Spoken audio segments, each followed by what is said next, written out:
Well, it's a sad but also happy day today, because today's the day that I rehome the two remaining silkies that I've got, Sugar and Lavender.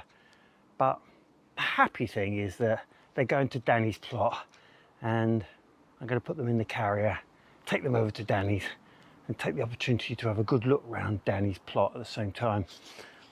I've got these because I've got to prepare a few things for him.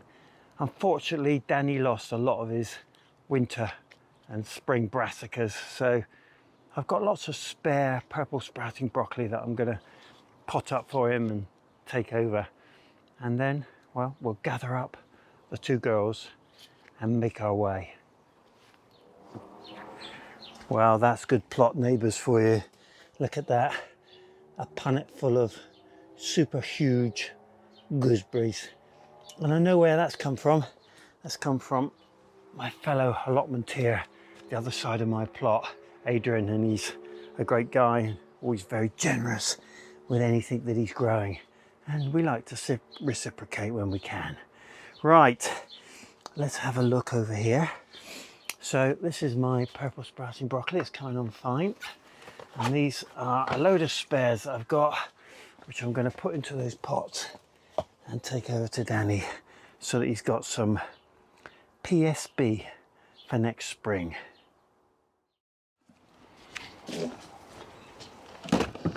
The YouTube allotment community is a fantastic thing. When we do visit each other, which is not very often, but we do chat with each other, and it's always, well, heartwarming in that everybody always wants to give each other stuff and share. And well, when I go over to Danny's today, he said to me, did I want to try a perennial kale that Liz Zorab gave him? And he's got a couple and he'd like to share one. And I said, yeah, I'd love that. So I'm going to be picking up a perennial kale because have grown them in the past, but I've not got one at the moment. So I'm looking forward to that. And then on his video last night, you might want to pop over and see it. It's the Grapevine garden. And well, he said that he was struggling with his Cavolo Nero style kale, in that when he steamed it, it was bitter. So what I thought was, I'll take him a few of mine and he can try them and see if they taste the same. And then he can draw a comparison, which is what we all love to do. So I'm going to take a whole bunch of these because I've got plenty, and he can try it and see how he gets on. Right, well, no more putting it off. It's time to gather up the birds and get them in a carrier and get on my way.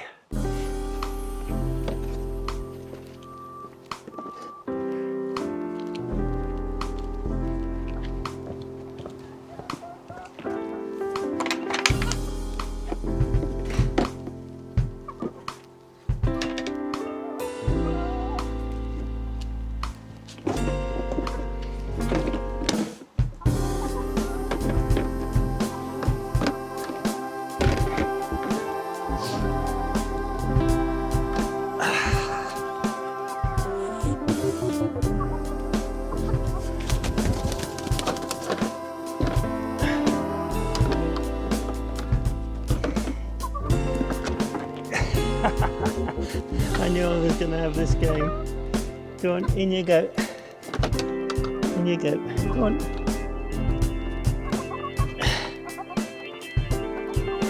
Come on. You are trouble.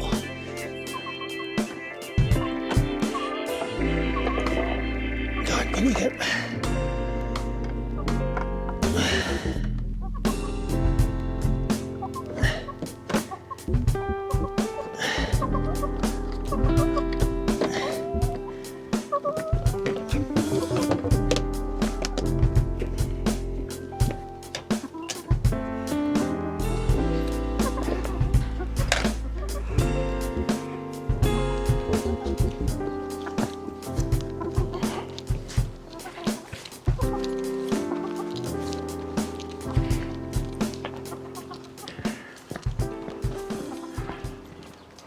Well, we're on our way. Chickens are loaded, broccoli plants, and a few other bits and bobs. And should take me about 35 minutes, so no real distance at all. I'll see you when we get a bit closer.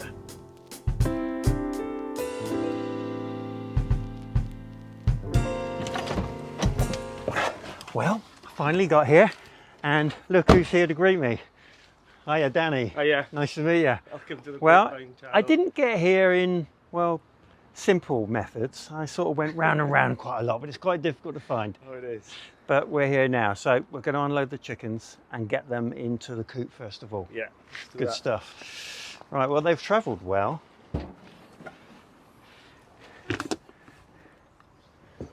They look really set. Danny, you take control. I'll take control. We'll come back for this stuff in a minute. Okay. Right. We'll go that way. Okay, I'll follow you. Right, we are now approaching the new home. Yeah. It's time for us to get the chickens and introduce them to their new friends. Right, Danny, what's the protocol here? I don't mind. I think we'll just let them out so they're on neutral ground. And mine don't tend to peck anything that much, and if they do, I'm not really bothered. So. Okay, let's go for the release. Right, it's release time. So Sugar and Lavender are coming out into their new territory. They've travelled pretty well, actually. I was surprised, no noise at all. Oh, straight away, having a bit of peck around. Can't fault it. Okay, so this is going to feature on Danny's video and on mine. So that's stereo YouTube. Can't beat it. Okay. Hello, girls. Why aren't they? They normally shoot out, but there you go. They always wait for this one. Do they? She's in charge. Pecking order. Come on, girls. Come and meet your new friends. Oh, they're all following now. And Sugar and Lavender are off doing their own thing. That's good because it means that they're happy. Yeah. So you're thinking of an extension on your coop? The sheds go in. A friend of mine's up further up's having it, and then the tank is going over here. Right. And then this is coming out. This is coming out further. They just need a bit more space, I think. Yeah. It's when they have the avian flu, that's when I notice is. Yeah. Yeah, keeping them in, you need a decent space, and we've had it 2 years on the trot now. Danny's already thinking that these two are going to ruin his allotment because they've been in his polytunnel digging up. But they're sticking together. We haven't had any confrontations as yet. The moment I've been waiting for, Danny's going to give us a tour of his plot. You can see what a fantastic looking allotment looks like. Isn't that right? Okay, so what we got here, Danny? So yeah, just like yours, the runner beans, they struggled this year. I don't know what happened. I think it must be this dry weather, but this side, picked up. But it's finally taking its time. Yeah, it's starting to get bushy now. I think you're going to be okay. I'd say, though, the best ones, though, I've had so many crops off it, was these ones off Terry King. And what are they called? These were called, let me remember. See, Danny's labelling is far superior to mine. Liberty beans. So I put 12 plants in here on this thing, and they was cropping since end of June. Fantastic. And there was no slug attacks on them or nothing. I've not, they just shot straight to the top, and so yeah, I'll give you some of those beans as well. Lovely. Good stuff. They're really good. And over on this side? Oh, this bed has had so many. I think this is the most used bed since I've had this plot.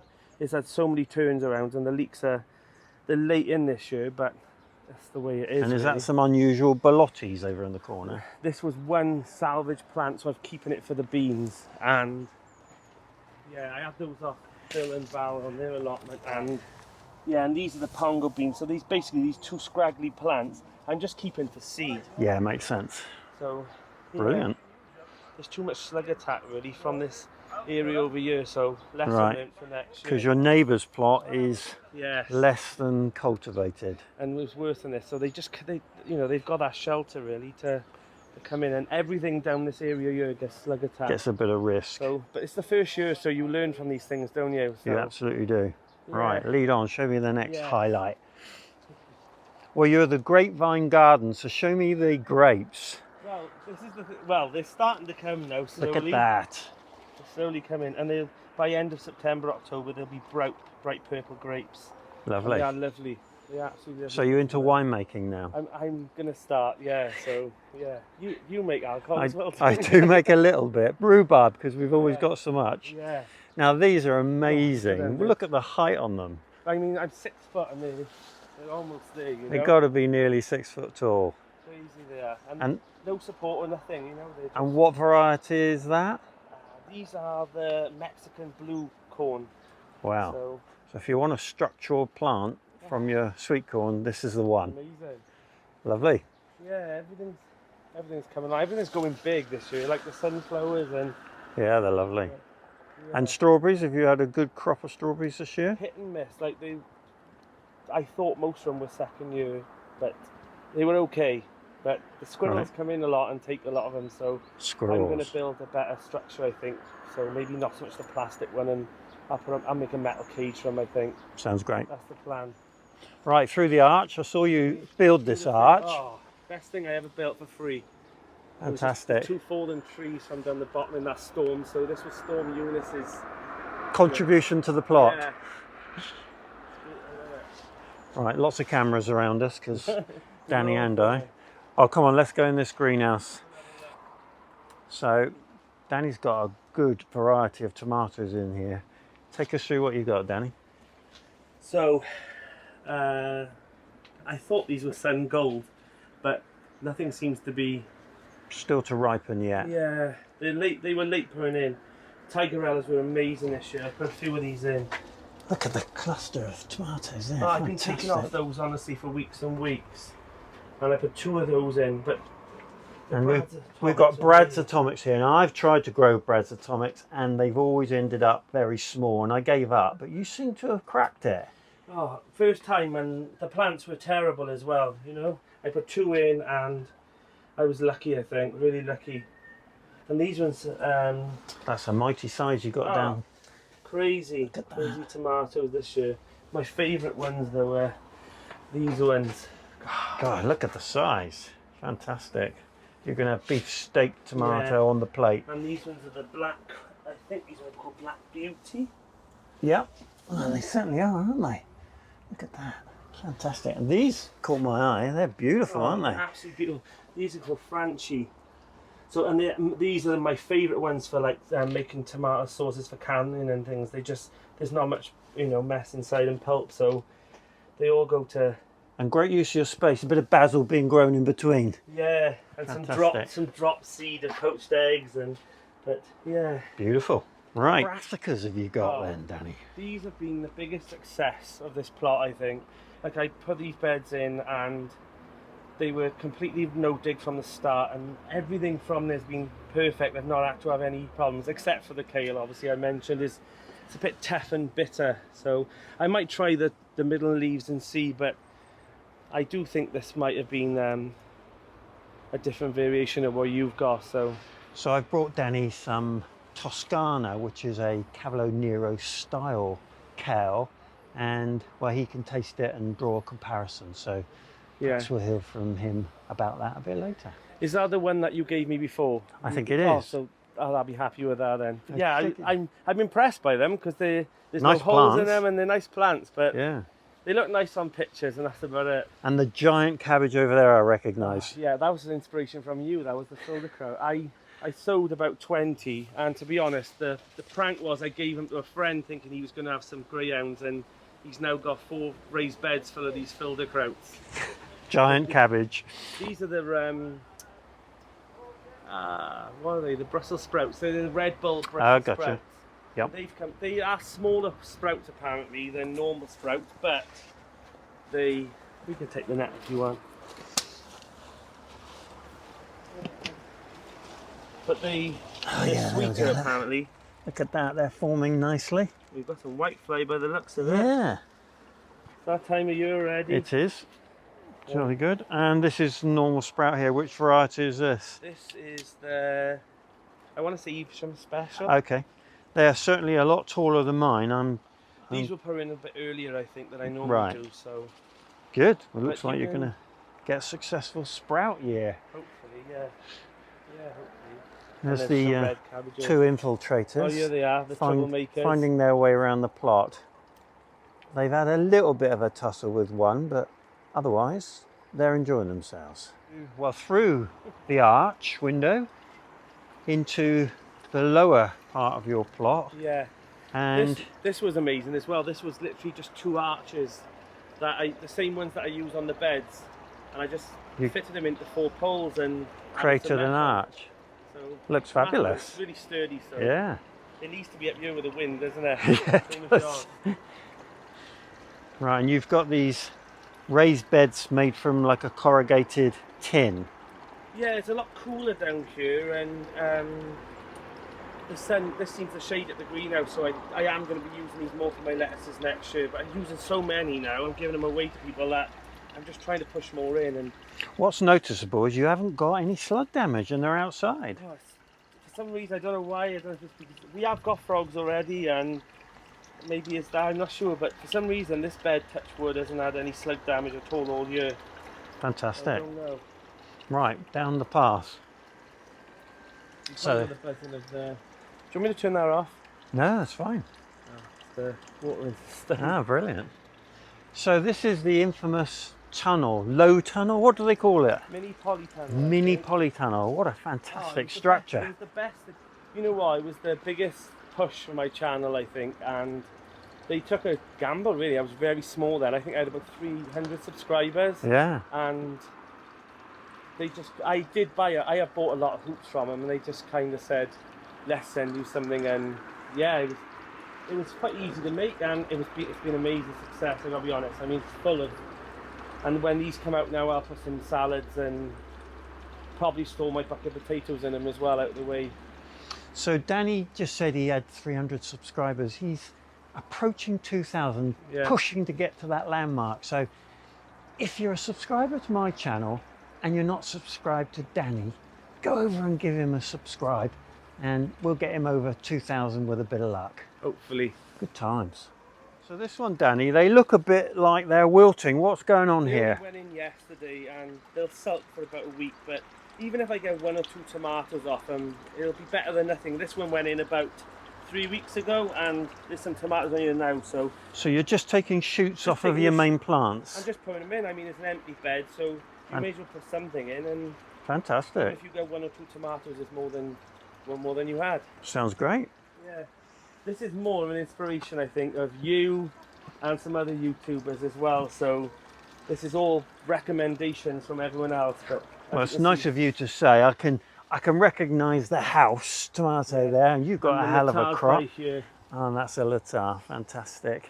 And then you've got this amazing pepper selection, some of which are unknown varieties, but from the supermarket. They were just from the supermarket in December, and all of these 3 here, which are the biggest plants as well, are laden with fruit, and yeah, I'm really pleased with them. And they were all for free as well, because I didn't even have to buy the seed. Gardening for free, that's the way to go. Fantastic. This is a very, very successful bed, I can see that. And he's now going to show me the accommodation for the hens. Yeah. So this was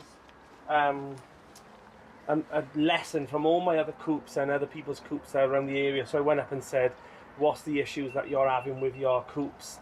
And it was always the same thing: rats, infestations, and things trying to get into the coop rather than getting out. So, and it's bricked all the way around. So you've got like a breeze block wall at the lower level. So there is 3, so it does go down an extra 1. And they're not concrete in, I think, because we can't do that here. But the weight of this and all, it just seems to keep you solid, isn't it? There is a bit of a foundation of gravel, and underneath here, this is probably about 2 foot now. Okay. It's so deep. And like I used to have to step right into here, and it's almost up now. But this underneath here, this galvanized mesh, which is rat-proof mesh, which is about 2 foot down, so the chickens never get to it, but the rats can't dig in. No, fantastic. So it works out perfect. And a raised. This was you again. So this was from you. So in yours, obviously, when I came round, I asked you about how you did your coop, and it's so much better to be able to get the wheelbarrow here. Absolutely. So yeah. And cleaning it, it's just, well, it's simple. Well, today's the day I'm cleaning all the coop out, and it's ready to go in the compost heap. And this is in effect a compost heap really in here, because this will all rot down, and then underneath here, you know, is pretty much dirt now. And yeah, brilliant. so all this in the winter, all this will come out and go on the beds as mulch, and then I'll start again. Fantastic. Yeah, there's a few things I need to change and modify, and like I want to make this more of a open flat, because it was just more built, and then I have to keep going in, and it's not. Okay, so you can't access the nest from this side. They use this side the most. Of course they do. Of course they do. But yeah, and they've got lighting inside, and amazing. yeah, automatic doors, which was a recommendation from you as well. Fantastic. So yeah, I put it on hold obviously because I'm planning on doing extensions, so I didn't want to finish the wiring, and then yeah, they love this area here, the climbing, and yeah, and I've seen that I copied this from you. And so did Jane as well. It was literally a whim filming that, and then it was seemed like a great thing to do, and they get a lot of fun out of it. This year is they in the summer as well. They've stopped going inside the coop as well. For some reason they just seem to be enjoying it out here. But I think in the winter I might have to, for a month, take these down to encourage them back inside. Otherwise, I won't want it to stay outside, because chickens are quite hardy, and it's just the wind that they don't like. Let's go. Lovely car. I've got a few things for Danny. I'll show you what we've got. Right. So first of all, a good supply of egg boxes. Amazing. I'm out as well. For the chicks. So that's number one. Number two, we've got, I'll show you what's in this bag first. Okay. Mrs. K raspberry muffins. Amazing. Mrs. K's raspberry jam. And Mrs. K's red currant jelly. She knows how to spoil me. There we go. And in here, as I showed the viewers at the beginning of today's video, we've got some Cavolo Nero for you to try, and purple sprouting broccoli in abundance. So we'll take those over the plot, and you can put them where you need to put them, and I'll have the truck back, and then we'll get to fill in these bags.